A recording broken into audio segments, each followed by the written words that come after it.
සීමාවල අපිට කම්බයින් මැත්ස් වෙන සාධනයක් තමයි ලිමිට් තීටා යනකොට බිඳුවට sin තීටා බෙදීම තීටා සමානයි 1 කියන සාධනය. ඒක අපිට ප්‍රමේයයක් වශයෙන් එනවා තීටා රේඩියන කෝණ වලින් මයින්කොට මම කයික සාධනය තියෙනවා දැන් මේ ඒකේ සාධනය YouTube එකේ කොහෙවත් හොයාගන්න තිබෙන්නේ ඒකයි මම මේ සාධනය කරන්න හිතුවේ. හරි ඒ සාධනය අපි කරන්නේ ජ්‍යාමිතික රූපයක් භාවිත කරලා.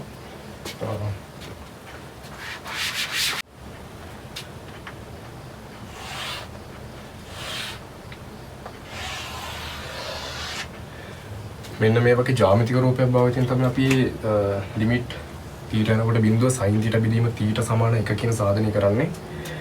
ඒක කරන්න අපිට කැම්පස් එකේදී හම්බ වෙනවා කියන සෑන්ඩ්විච් ප්‍රමේය කියන එකත් භාවිත කරන්න වෙනවා.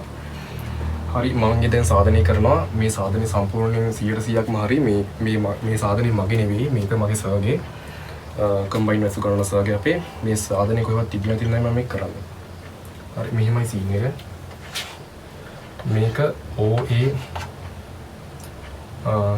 අපි මෙතෙන් ස්පර්ශකයක් ඇඳුත් එහෙම මේක මෙතෙන්ට අංශ 90ක් වෙන අපි එක මම දන්නවා.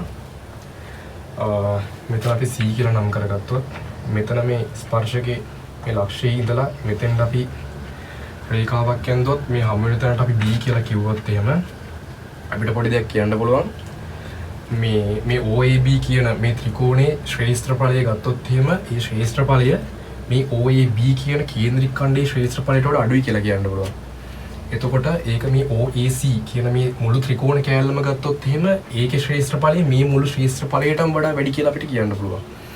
එතකොට අපි මේ සාධනය කරන්නේ මේ විදිහට අපි බලමු එහෙනම්. අපි මෙන්න මේ කොටසේ දැන් අපි මේක ලියන්න පුළුවන් OAB ත්‍රිකෝණයේ වර්ගඵලයට වඩා වැඩි OAB කේන්ද්‍රික ඛණ්ඩයේ වර්ගඵලය. කේන්ද්‍රික ඛණ්ඩයේ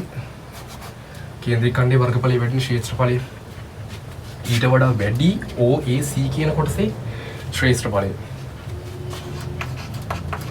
මේක පියනවත් දන්නේ. එතකොට මේ කොටස ශ්‍රේෂ්ඨඵලය ගත්තොත් අපිට ගන්න පුළුවන් භාගයේ වැඩි කිරීම අපි මේක R කියලා ගමු. මේ වෘත්තය අරේනේ අපි මේක R කියලා ගමු. R වාරයක් මෙන්න මේ දුර අපිට මේක තීටා කියලා ගත්තොත් මේ දුර අපිට කියන්න පුළුවන් R sin තීටා කියලා. R sin තීටා ඒක අපිට කෙලින්ම භාවිත කරන්න පුළුවන්. ඒක අපි නිකම්ම ගන්නත් ඕනේ. ඒකේ හිතේට ගන්නත් බෑ. කෙලින්ම ගන්නත් ඕනේ ඒක අපි. එතකොට මේ OAB කියන කොටසේ වර්ගඵලය අපිට ගන්න පුළුවන් භාගයක් R වර්ග තීටා කියන එකකින්. ඒක අපි දන්නා වෘත්තයක අපි දැන් මේ රේඩියන එක ගනුදෙනු කරද්දී අපි කම්බයින් මැත්ස් වලට ආපු මුලම ඉගෙන ගන්නවා.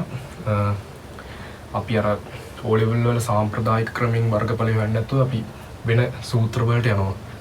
හරි අපි OAC කියන කොටසේ වර්ගඵලය ගත්තොත් ඒකේ ඉන්නේ මේ කොටස අංශ 90යිනේ. එතකොට මේ කොටස නිකන් මම මෙහෙම ඇඳලා පෙන්නවොත් එහෙම මේක R මේක O මේක ඊට පස්සේ C A නේ. මේක තීටානේ. අපි මේ R මේ AC බෙදමු R ගෙන්. AC බෙදුවොත් R ගෙන් ඉන්නේ tan තීටානේ. AC බෙදීම R කියන tan තීටා. AC බෙදීම R කියන tan තීටා. AC කියන්නේ කීයද? R tan theta. AC කියන්නේ R tan තීටා. මේක R tan තීටා වෙනවා. එතකොට මේ කොටස R වෙනවා. බෙදීම දෙකයි. මරු සීන් එක කියන්නේ මෙතන මේ භාගයක් R වර්ග තීටාට භාගයක් R වර්ග තීටා භාගයක් R වර්ග තීටා කැපිලත් වෙනවා. මේ සෙට් එකම කැපිලා යනවා. එතකොට එකක් එනවා sin තීටා විශාලයි තීටා කුඩයි sin තීටා බෙදීම තීටා. මේක දන්නවනේ tan තීටා කියන්නේ sin තීටා බෙදීම cos තීටා කියලා.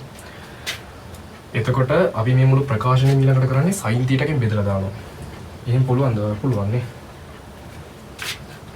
අපි මේක sin තීටාකින් බෙදලා දැම්මොත් එහෙම තීටා බෙදීම sin තීටා වෙනවා.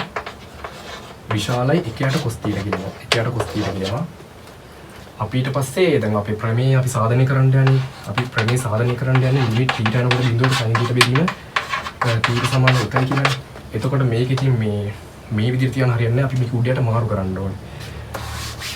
උඩයට මාරු කරනකොට මේ අපි නිකන් මේ එකක් විතරක් කරන් බැලුවොත් එහෙම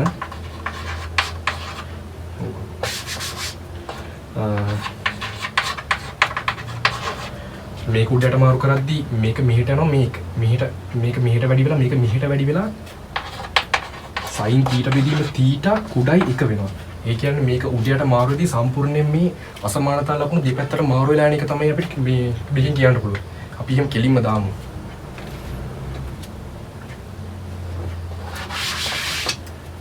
එහෙම දැම්මොත් එහෙම මේක මෙහෙම වෙනවා කියලා තේරෙනව නේද?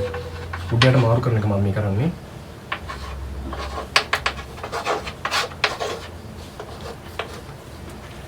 එතකොට දැන් මේ මුළු මේ ප්‍රකාශනයට අපි ලිමිට් දානවා. සීමාව තීටා යනකොට බිඳුවට සීමාව දාපු ගමන් මේ අපිට අවශ්‍ය ප්‍රමේය අපිට ලබා ගන්න පුළුවන්. ලිමිට් තීටා යනකොට බිඳුවට cos තීටා